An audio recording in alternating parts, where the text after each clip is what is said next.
Hi, welcome to Richard Kabili YouTube channel, and for today's tutorial, I will be teaching you on how to change back your lips left action and head tracking on iPhone X. But first, kindly subscribe to this channel and don't forget to hit the subscribe button and the bell to notify you for the new updates. And let's start. Using your iPhone X from your home screen, first go to Settings.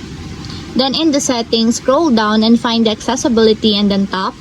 Then in the Accessibility, scroll down again and go to Physical and Motor section and then tap the Switch Control.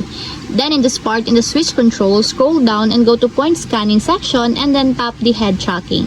And take note that the head tracking should be enabled or activated to appear the actions that you want to change. And then after that, in the head tracking, go to Action sections and then tap the Pucker Lips Left.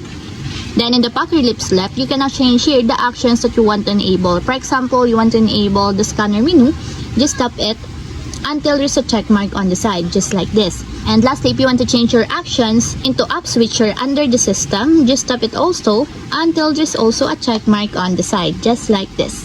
And that's it. We have successfully changed Pucker Lips Left action and head tracking on iPhone X. If you have a question, get a comment down below and don't forget to hit the subscribe button and the bell to notify you for the new updates. And thank you for watching!